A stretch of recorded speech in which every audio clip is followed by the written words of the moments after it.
Assalamualaikum warahmatullahi wabarakatuh. Salam sejahtera buat kita semua.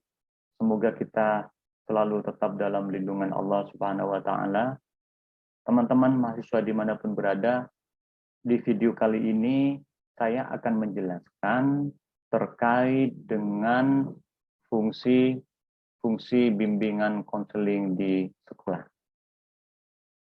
Ada 10 teman-teman fungsi bimbingan konseling di sekolah. Yang pertama adalah fungsi pemahaman, yang kedua adalah fungsi preventif, yang ketiga adalah fungsi pengembangan, yang keempat adalah fungsi penyembuhan, yang kelima fungsi penyaluran, yang keenam fungsi adaptasi, yang ketujuh fungsi penyesuaian, yang kedelapan adalah fungsi perbaikan, yang kesembilan fungsi fasilitasi, dan yang terakhir adalah fungsi pemeliharaan. Nah, seperti apa fungsi pemahaman teman-teman sekalian dimanapun berada? Jadi, fungsi pemahaman adalah fungsi di mana bimbingan dan konseling ini harus memberi pemahaman terhadap segala potensi yang dimiliki oleh dirinya siswa itu sendiri. Harus memberi pemahaman terhadap lingkungan sekitarnya. Harus memberi pemahaman terhadap permasalahan-permasalahan yang dihadapi. Jadi setelah adanya fungsi atau setelah adanya bimbingan dan konseling ini, jadi siswa itu mampu memahami dirinya sendiri, mampu memahami potensi yang dimiliki oleh dirinya sendiri, mampu memahami bakatnya siswa itu sendiri, mampu memahami kemampuan, kelemahan yang dimiliki oleh dirinya sendiri. Dan yang kedua itu adalah mampu mengetahui lingkungan sekitar, mampu beradaptasi dengan lingkungan sekitarnya, dan harus mampu juga menyelesaikan dan mengetahui permasalahan-permasalahan yang dihadapi oleh siswa. Itu. Terus kemudian fungsi pencegahan. Nah, fungsi pencegahan ini atau fungsi preventif ini yaitu fungsi bimbingan konseling yang berfungsi memberikan sebuah pencegahan, selalu senantiasa mengantisipasi berbagai masalah yang mungkin akan terjadi kepada konseli atau siswa. Jadi siswa itu diberi pencegahan bagaimana masalah-masalah yang akan timbul itu tidak terjadi kepada diri siswa itu sendiri. Nah, itu. Contoh misalkan permasalahannya yang klasik yang sering terjadi kepada siswa itu adalah bangun siang. Nah, itu kan masalah. Jadi fungsi pencegahan di sini siswa itu diberikan sebuah pemahaman untuk kemudian dicegah supaya tidak bangun siang dan tidak lambat datang ke sekolah. Itu dengan cara diberikan pemahaman-pemahaman, contoh misalkan untuk tidak bangun, untuk tidak tidur malam, untuk selalu tepat waktu dalam istirahat, untuk kemudian bisa bangun pagi dan tidak lambat datang sekolah. Itu ya, itu fungsi pencegahan. Jadi guru BK dan guru secara umumnya itu harus mencegah permasalahan-permasalahan yang akan terjadi kepada siswa. Adapun teknik yang dapat digunakan dalam fungsi pencegahan ini, misalkan memberikan orientasi, memberikan layanan informasi, dan dengan cara bimbingan kelompok. Dibuatlah semacam kelompok kecil, terus kemudian dibimbing di dalam interaksi kelompok itu untuk kemudian memberikan sebuah pencegahan permasalahan yang akan timbul kepada diri siswa itu. Nah, kemudian fungsi pengembangan. Nah, fungsi bimbingan dan konseling ini adalah fungsi yang sifatnya itu lebih proaktif daripada fungsi pemahaman, fungsi pencegahan itu. Jadi konselor senantiasa berupaya untuk menciptakan lingkungan belajar yang kondusif.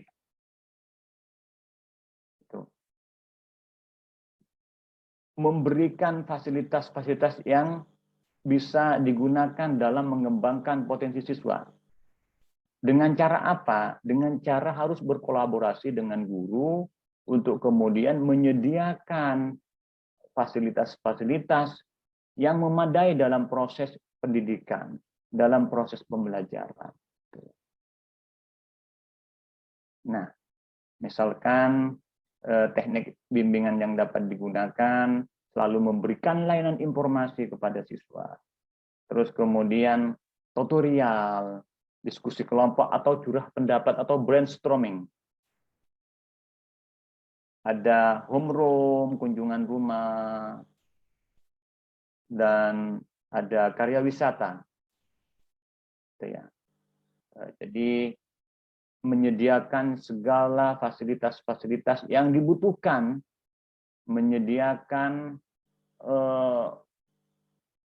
ruang yang dapat dijadikan sebagai media pembelajaran buat siswa, media pendidikan buat siswa. Contoh misalkan karya wisata. Jadi siswa itu harus diberikan sebuah kesempatan untuk datang langsung karya wisata, ya, ke hal-hal yang bisa membantu perkembangan potensinya, bisa membantu mengembangkan minatnya, bakatnya, kemampuannya.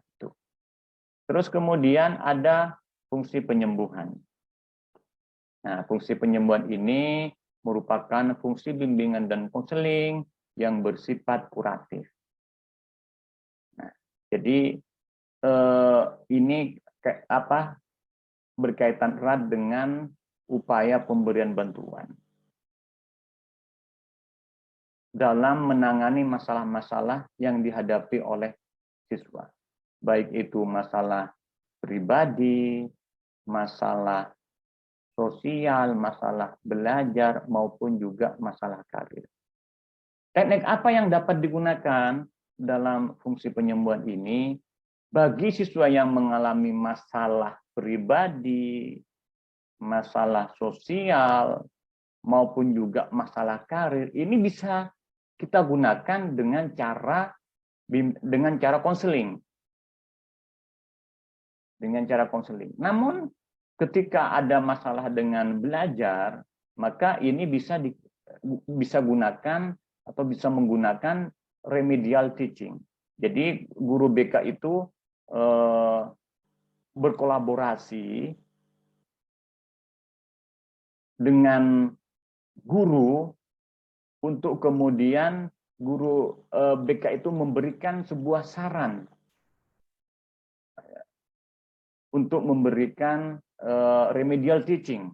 Contoh misalkan ada siswa yang cerita kepada guru BK terkait dengan hasil belajarnya misalkan.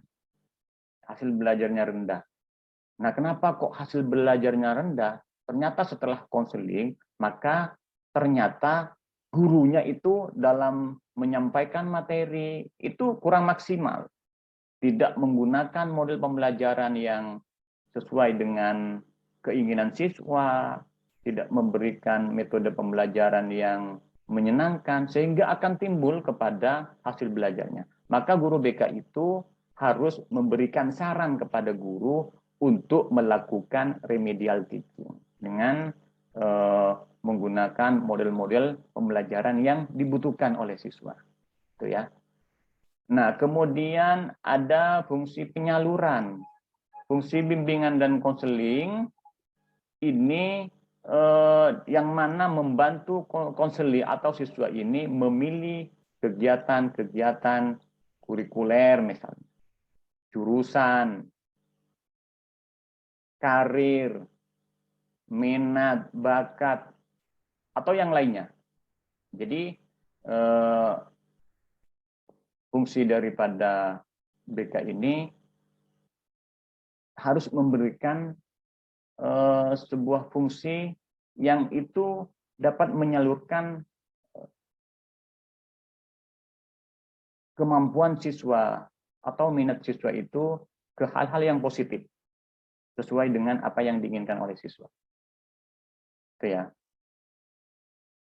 Nah, jadi fungsi penyaluran ini bahwa guru BK itu harus berkolaborasi dengan guru-guru yang lainnya untuk bisa mengetahui anak ini memiliki kemampuan di bidang apa, memiliki bakat di bidang apa. Jadi ini harus ada kolaborasi antara konselor dengan guru supaya nanti setelah melakukan konseling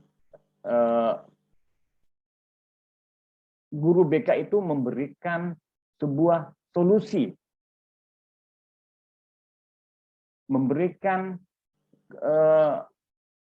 bantuan berupa penyaluran bakat siswa itu ke hal-hal yang dia miliki, ke kemampuan yang dimiliki oleh dirinya. Itu ya. Jadi konselor itu harus bekerja sama dengan orang tua juga seperti itu, dengan guru. Gunanya apa? Gunanya untuk menyalurkan potensi yang dimiliki oleh siswa kepada hal-hal yang benar sesuai dengan kemampuan yang dimiliki oleh siswa, sesuai dengan apa yang diinginkan oleh siswa. Nah, kemudian ini adalah fungsi adaptasi. Nah, fungsi ini sebenarnya adalah membantu guru dalam menangani konseling secara tepat atau siswa secara tepat. Nah, jadi fungsi adaptasi di sini misalkan contohnya memilih model pembelajaran yang sesuai dengan kemampuan konseling. Apa yang saya katakan tadi, bahwa setelah konseling atau siswa itu melakukan konseling kepada siswa terkait dengan kepada konselor terkait dengan permasalahan-permasalahan, maka fungsi adaptasi ini juga nanti bisa membantu guru dalam menangani permasalahan-permasalahan konseling secara tepat, baik di bidang pembelajaran, terus kemudian di bidang pribadi dan yang lainnya. Jadi sebenarnya bimbingan dan konseling guru BK itu harus selalu bekerja sama dengan guru. Nah, konteks pada kali ini karena mahasiswa saya ini adalah jurusan PGSD, maka teman-teman ini harus berlaku, harus harus memiliki kemampuan-kemampuan di bidang bimbingan dan konseling. Nah itu ya, termasuk misalkan fungsi adaptasi ini contoh kecilnya misalkan dalam proses pembelajaran, maka guru itu yang baik adalah harus mampu beradaptasi dengan kemauan siswa, harus beradaptasi dengan keinginan siswa dalam proses pembelajaran. Nah, itu ya. Terus kemudian ada fungsi penyesuaian. Nah, jadi fungsi penyesuaian ini setelah melakukan bimbingan dan konseling, maka siswa itu dapat menyesuaikan diri dengan lingkungan, dapat menyesuaikan diri dengan teman sebayanya, dapat menyesuaikan diri dengan hal-hal yang baru. Nah, kemudian ada fungsi perbaikan. Nah, fungsi perbaikan ini, teman-teman sekalian, bahwa fungsi bimbingan dan konseling ini untuk membantu konseling sehingga dapat memperbaiki kekeliruan baik dalam berpikir, berprasangka, bertindak, dan berkehendak. Contoh misalkan siswa itu mengalami permasalahan